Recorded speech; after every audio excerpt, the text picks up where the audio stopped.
कोई खबर आपके अखबार में छपती है और वही खबर दूसरे अखबार में छपती है शब्द ब शब्द, तो ये माना जाएगा कि वो खबर नहीं विज्ञापन है।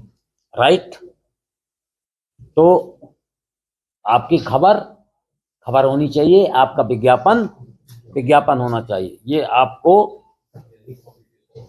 हाँ जी,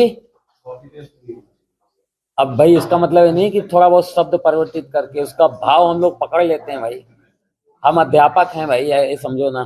तो हम आपको बता रहे हैं कि भाई आप भी शुचिता पूर्वक बर्ताव करें, जैसे कि हमसे अपेक्षा की जाती है और पॉलिटिकल पार्टीज और पब्लिक से की जाती है। तो ये चुनाव केवल उन लोगों का नहीं है, ये आप लोगों का भी और हम लोगों का सबका है। तो उस नजरिए से बात कही जा रही है। ठीक है, अब देखिए वो बात जो मैं कर रहा था, आइए आगे। एक ही उम्मीदवार की सफलता का अनुमान लगाना, फला चल रहे हैं रेस में आगे, इस टाइप की जो खबरें आप प्रकाशित करते हैं वो मतदाताओं को दिग्भ्रमित करती हैं। और इसीलिए आप देखते होंगे इलेक्शन डिक्लेरेशन के साथ ये जो आपका ये जो पोल सर्वे होता है उस पर रोक लग जाती है और एग्जिट पोल पे भी रोक लग जाती है तब तक जब तक कि सारा निर्वाचन कंप्लीट नहीं हो जाता। इसके बाद पहले फेज वाइज आप एग्जिट पोल करते थे, अब नहीं है। अब जब सारे फेज खत्म हो जाते हैं और मतगणना केवल रह जाती है, तब किसी पर प्रभाव पड़ने वाला नहीं हो तो भविष्य उसका ईवीएम में कैद हो गया, तब आप अपना एग्जिट पोल दे सकते हैं। तो इन बातों का ख्याल रखना है आपको, जिम्मेदारी ज्यादा है। एक बात ध्यान रखिएगा, सोशल मीडिया में डाली गई कोई भी चीज आप सोचो कि अब ये हमारे रडार में नहीं है तो आप चूक करेंगे, क्योंकि न केवल आप क्रिमिनल एक्ट कर रहे होंगे बल्कि आप हरदम के लिए बैन हो जाएंगे। जो दंड मिलेगा वो अलग है, और ये किया जा चुका है चंदौली के केस में और कहीं दूसरी जगह के केस में। गलत खबर प्रकाशित किया सोशल मीडिया में ईवीएम को लेकर और उनको लेकर क्रिमिनल मुकदमा हो गया। और मैं आपको बता दूं, इसके लिए स्टेट नोडल ऑफिसर की तैनाती पुलिस के द्वारा की जा चुकी है, जो आपके कंटेंट को ब्लॉक करने के लिए, डिलीट करने के लिए संज्ञान लेकर जिस भी आपके प्लेटफॉर्म में ये है, यूट्यूब, व्हाट्सएप, जिस पे भी है, तो वो सोशल मीडिया का जो भी प्लेटफॉर्म है वहां से बैन तो होगी, आपका पर्पस डिफीट करेगा, उसका खंडन आएगा।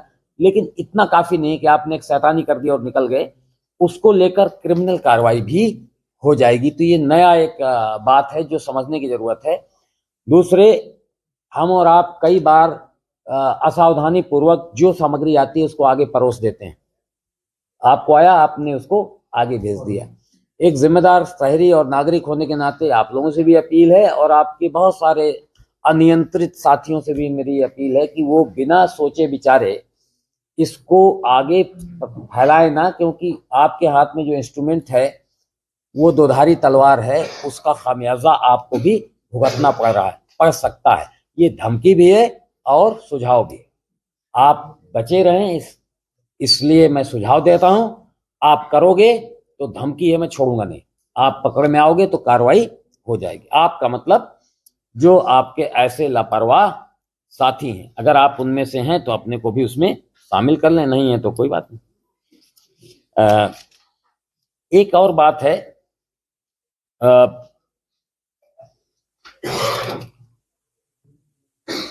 जो हमारे प्रेस के लोग हैं, मतलब प्रिंटिंग प्रेस के लोग, हालांकि आप लोग उससे जुड़े नहीं, लेकिन जानकारी के लिए मैं बता दूं, क्योंकि आप उसको खबर की तरह प्रकाशित कर दोगे तो हमारा लाभ होगा। एक तो कोई भी प्रिंटिंग प्रेस का व्यक्ति बिना सूचना दिए हुए कोई प्रिंटिंग सामग्री प्रिंट नहीं कर सकता।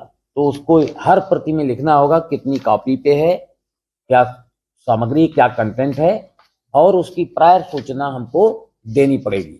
तो ये हम उनको भी, सारे प्रिंटिंग प्रेस को भी सूचित कर रहे हैं, ताकि हम उसको इलेक्शन के खर्चे के नजरिए से उसे बुक कर सकें। नहीं कि आपने एक पंपलेट छपवाया और कितने पंपलेट छपे नहीं मालूम, तो आप शो कर दोगे 10,000 और छाप लिया आपने 10 लाख, तो उसमें वो किस, हाँ, वो संख्या उसमें आना आवश्यक है। तो ये आपसे डायरेक्टली रिलेटेड नहीं, लेकिन कुछ साथी ऐसे हो सकते हैं जिनका अखबार का प्रिंटिंग प्रेस हो और साथ साथ ये काम भी होता हो, ऐसा हो सकता है। तो मैं इसलिए ये बात को मैंने यहाँ पर कह देना उचित समझा।